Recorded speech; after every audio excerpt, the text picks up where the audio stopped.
Yo, welcome back. Back on the bots, you know what it is. Uh, Took a little bit of break from recording videos, but getting back into Highlander now and keen to make some more videos for you guys. So here we are. Sounds good. As I turn to Lodestone Golem, so not going to pass that up. Um, we're playing a little bit of a different version of bots than what we've been doing previously. We're trying a little bit of blue splash today.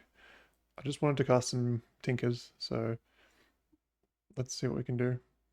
You couldn't tell it from this hand, but there are colored spells in this 75.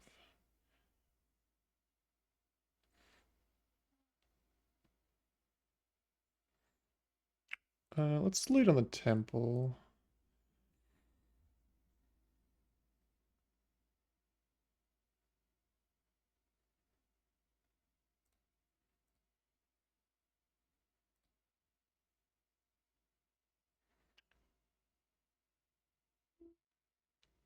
If I lead on tower, it's better if I draw a power plant, but temple could let me play like a Thought Knotzia or Flesh Raker, K Command.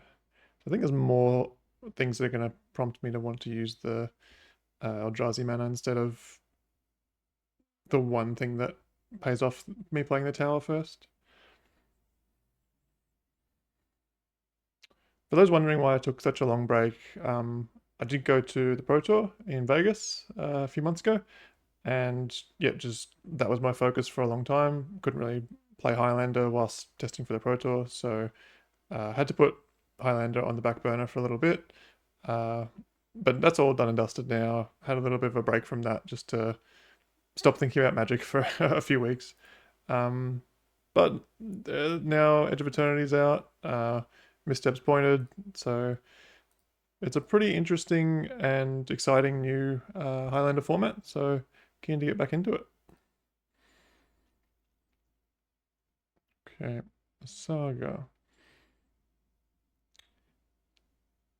It is a little awkward playing out the city here, just because the following turn I'm not going to have any real plays with it. Hopefully I draw something that costs less than 4. I think I am going to run out the lodestone. Dave did use a spirit guide here, so this, like, not a big deal, the spirit guide being used, but it does mean he's going to have probably less fast mana on average than he could potentially have. So, and the fact that he's ran out this one instead of an initiative creature or something a bit more threatening makes me think I want to just get the lodestone going, and hopefully it um, maybe it misses his means he can't play a 2-drop here and he stumbles a little bit because I might need to stumble as well at this rate. Or I might be on track to stumble. I would love to draw like any 4-drop or 3-drop, um, and then I can't block a flyer. Um, Play that, and I would lose the city, but at least I would get something down this turn. No, another expensive one. Not loving that. Let's get in with the lodestone for starters.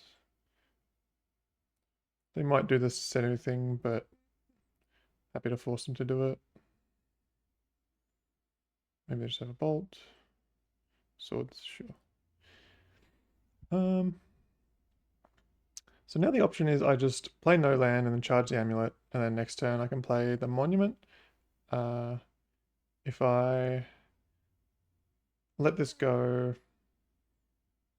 play land, yeah, I'd be one short of any of the spells next turn. Um, but it would mean the saga starts ticking down. I think I just want to get the Forsaken Monument going. Um, Forsaken Monument against fair decks is just so good. Oh, he does cash in the center. That's good. You need a hasty legend to bring this one back, right? Yeah. Maybe like a Lalia here would bring back the Senu, that'll be pretty rough for us. Zergo, yep, that works. At least it's just a Zergo, not a like Lalia, as I said, which would be pretty scary. Um, Zergo is definitely like it's pretty good for them to get a free Senu back, but um, the fact that it was Zergo that they had to dash out, and it's not like a creature that's just going to stay and play and kind of add to their board state is good news. So all things considered, that wasn't too bad. They have progressed a little bit further by adding the Saga to play. Oh, there you go. That decision on turn one ended up being wrong, I guess. The good news is that we will kind of pop off next turn. We are kind of like not affecting the board this turn, but we're going to get the monument down. Cross our fingers and hope it stays around. And if it does, then we untap and we just Ugin and life is good. This Sundering Titan looks kind of funnily bad. Just somehow Dave's managed to not play a single land with the land type on it. Fetch. Unfortunately, Urza's is not a basic land type that I could take it out. Actually, no, that'd be a bad thing. More often than not, my Titan would be killing my own Urza's land. Okay, they're presenting a plains for me. Very kind.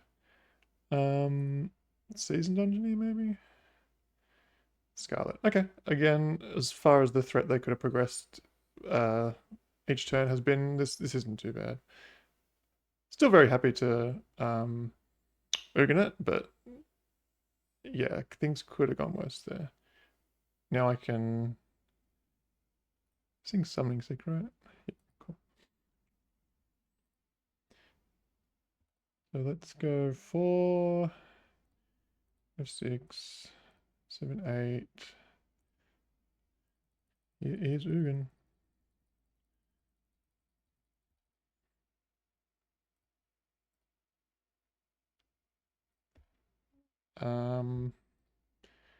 It's probably all good. Like I can't really go too wrong at this point, but I think I will make mana and then play the spider.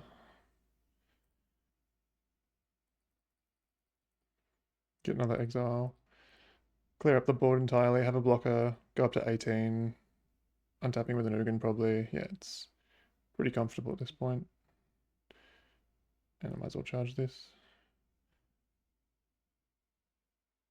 If I didn't have another spell, I'd probably be a bit more hesitant to do that. Just because I do need to make sure I've got at least one exile available with the Ugin. But I got the Sundering Titan here to kill like a seasoned engineer or something, and then maybe take out a land or two along the way. So they're cashing in a construct, using the power stone that I gave them, which I never like to see when the Thran Spider actually gives them a mana source that they can effectively use. It's a lot worse. It used to be that no one really had any way to actually use a Thran Spider token, but there's just more abilities. Cards just have more words on them, and often they have abilities that use mana, so people seem to find better and better ways to use a Power Stone these days. What's this? Kellen. Cool. That's going to be exiled. Oh, baby. We have a lot of mana.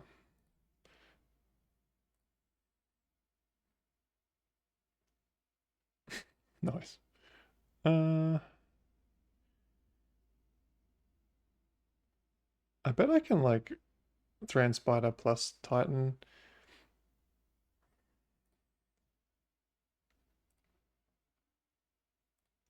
So that would cover Titan. 1, 2, 3, 4. Yeah, I can do it all. Pretty comfortably, honestly. Kill this. I don't think I'm going to get through this stack before Dave concedes. I was right. A very reasonable concession. Yeah, that's once you untap with Forsaken Monument and like play a good spell, it's just so over. I love Forsaken Monument. Um, okay, so part of the reasoning for me wanting to try blue is just to uh, see if I want to like actually have a shot at interacting with hate pieces that opponents bring in. So stuff like Metallic Rebuke, Spell Pierce to kind of play a bit more reactive against their hate cards is what I'm testing. My hypothesis is generally that the bot's deck just taps out. It's not very good at leaving up mana on its opponent's turn. So these are going to be awkward, but I want to give it a crack. So let's see what happens. Don't think there's enough graveyard-based things that I'm too concerned.